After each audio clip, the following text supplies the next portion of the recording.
In Class 9B, there's one seat no one touches, Seat 4A. They say whoever sits there never makes it to the next morning.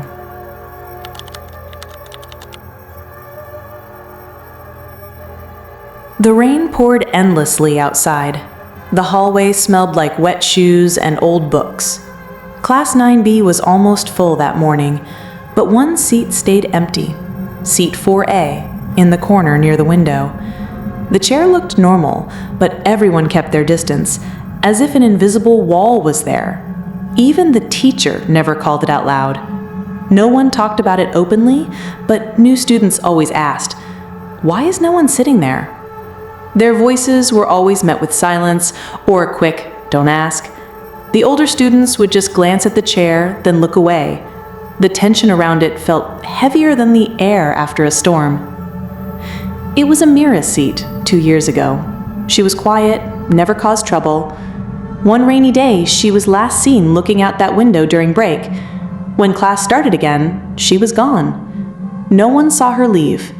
Her bag was still under the desk. Her book was open, pen resting on it, as if she would return any second. They searched everywhere, bathroom, library, even the schoolyard, but Amira was nowhere. The teachers called her parents. Police came. It was like she vanished into the air. The strangest thing, the CCTV footage showed her sitting at that desk, then, in the blink of an eye, she just wasn't there anymore. Since that day, 4A was left untouched. If someone tried to move the chair, it was always back in place the next day. And sometimes, when the rain was heavy like today, students swore they could see a shadow sitting there, looking out the same window. That morning, during math class, the rain kept drumming against the window. The sound was almost calming, until Seno, who sat 2 rows behind 4A, froze mid-scribble. His eyes widened. "She's there," he whispered, voice shaking. His friend nudged him, confused. "Who?" Seno's lips trembled. "Amira." The friend glanced quickly, then turned pale. A faint outline was visible, like a figure made of mist, sitting perfectly still in the empty seat.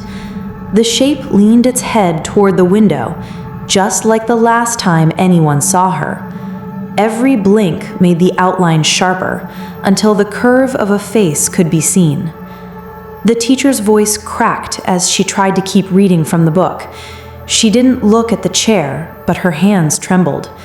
"Eyes on your work," she muttered, like forcing the class to ignore it would make it disappear. But the shadow didn't fade. Instead, it slowly turned its head toward the room. No one breathed. The faint figure looked at them. No, through them, its eyes hollow yet glimmering with something wet, like tears. Seno swore he felt the air grow colder, pressing against his skin. Then the lips of the shadow moved, forming words that had no sound, only the shape. It mouthed something 3 times, slow and clear. No one could hear it, but Seno's friend read the motion of the lips perfectly. He whispered it to Seno, and his heart nearly stopped. The words were, "It's still raining." Those words kept echoing in Seno's head. "It's still raining." He didn't understand why they made his stomach twist, but his instincts screamed to look away. The shadow on seat 4A didn't move, only stared. Then, slowly, it lifted a pale hand, pointing toward the classroom door. The teacher pretended not to notice, her voice shaky as she ordered everyone to copy the next exercise. But the pointing hand didn't drop. The rain outside grew louder, each drop like a nail on glass. Seno's friend muttered, "She wants someone to follow." The thought alone made Seno's throat dry. Suddenly, the door creaked open on its own. A gust of wind rushed in, carrying a faint scent of damp soil, like earth freshly dug. The shadowy figure stood. Its shape wasn't just mist anymore. Strands of black hair clung to its face, dripping with water that left no puddle on the floor. It stepped into the hallway, vanishing before anyone could react. But the sound of wet footsteps remained, fading toward the back of the school. Without thinking, Seno rose from his seat. He wasn't alone. His friends stood too, faces pale, eyes locked on the dark corridor. No one told them to sit down. No one dared. And through the rain, far beyond the hallway, they thought they heard a girl's voice calling softly, almost pleading, "Hurry!" The word "hurry" seemed to pull them forward like an invisible rope. Seno's feet moved before his brain could protest. The hallway stretched longer than usual, shadows clinging to the walls as if the rain outside had seeped into the building. His friend whispered, "Do you hear her closer now?" Seno nodded, though the sound chilled him. They passed the science lab, its windows fogged from inside. Something brushed against the glass from the other side, leaving a streak as if a wet hand had dragged across it. Neither of them dared to stop. The girl's voice came again, sharper this time, still soft, but carrying urgency. At the end of the hall stood the back door of the school, a place students rarely went. It rattled on its hinges, though no wind touched it. Seno's friend reached for the handle, but the moment his fingers grazed it, the rattling stopped. Silence fell, heavy and suffocating.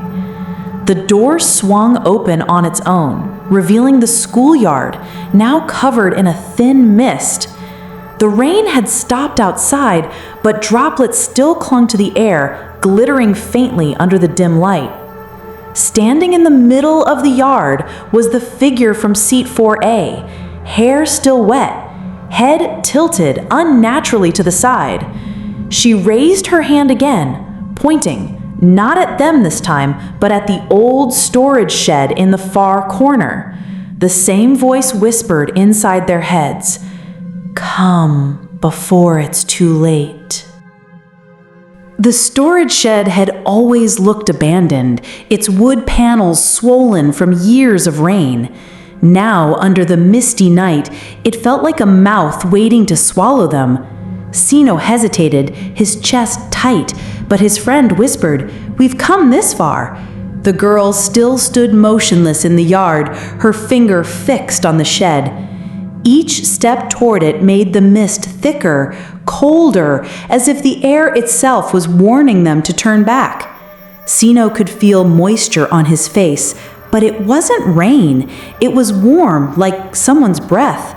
The closer they got, the more the shed's door seemed to pulse, swelling in and out as though it were breathing. When they reached the entrance, the girl's voice filled their ears again, louder than before. "Inside, now." Her tone was no longer gentle, it was commanding. Seno's friend placed a hand on the door. It felt damp and strangely soft, almost like skin. Seno's stomach churned, but before he could pull him away, the door creaked open. A rush of stale air poured out, carrying a foul, sweet smell, like flowers rotting in the heat. The darkness inside was so thick it felt alive. Seno squinted, trying to adjust his eyes, and then he saw them. Rows of chairs lined up inside the shed, each with a student sitting perfectly still. Their skin was pale, their heads bowed. At the front row sat the girl from 4A, her wet hair dripping onto the wooden floor. She slowly lifted her head, revealing empty black sockets where her eyes should have been. The whisper returned, sliding under his skin. "Now, take your seat." Seno froze, his legs refusing to move. The girl's hollow face tilted slightly, as if amused by his fear. Behind him, the shed door slammed shut on its own, sealing them in. The sound echoed inside his skull. His friend's breathing became ragged, but the rows of unmoving students didn't stir until he blinked. When his eyes opened again, the students were no longer still. Their heads had turned toward him all at once. their pale lips stretched into thin, unnatural smiles. The girl in front spoke without moving her mouth, her voice sliding inside his head. "We've been waiting." Sino's heart pounded so hard he thought his ribs might break. The air grew heavy, pressing against his skin. His friend stepped forward as if pulled by invisible strings, walking toward the empty chair beside the eyeless girl. Sino grabbed his arm, but his friend's flesh felt cold and stiff. Slowly, he sat down, his head lowering just like the others, joining the silent, unnatural class. Sino backed away, searching for another exit, but the shed's walls seemed to stretch endlessly. The chairs kept multiplying, forming rows that went farther and farther back into the darkness. Somewhere in that void, soft whispers echoed, each one calling his name in a different voice, voices of people he knew were already dead. The girl stood, her wet hair brushing the wood, and stepped toward him. With each step, the shadows clung tighter to her body, wrapping around her like a second skin. Her voice came again, now right beside his ear, though she was still several steps away. "Your turn." Seno's back hit the wall, but the wood felt soft, like damp flesh. The girl's footsteps were slow, deliberate, the sound echoing in his chest rather than in his ears. The whispers grew louder, overlapping, until they became a deafening chant. "Sit, sit, sit." His knees weakened, as if the voices were draining his strength. Her hand reached toward him, skin pale and wrinkled, nails long and black. Seno tried to scream, but the air was gone from his lungs. Around him, the silent students began tapping their desks in perfect rhythm, the sound like dry bones hitting wood. The girl's smile widened, revealing a mouth full of cracked, jagged teeth. He twisted away, trying to run, but the rows of chairs closed in, trapping him like a maze. No matter which way he turned, the empty seat followed, appearing right in front of him. The girl's face now filled his vision, her eyeless sockets leaking black tears that dripped onto the floor and hissed like acid.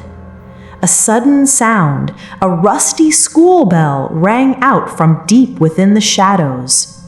The students froze, their heads snapping toward the sound. The girl stopped, her head tilting unnaturally to the side. In that frozen moment, Seno saw a gap in the rows and threw himself toward it, his body scraping against cold, unseen hands. He burst through the shed door, gasping, the morning light burning his eyes. But when he turned back, the shed was gone, replaced by the old, crumbling school building.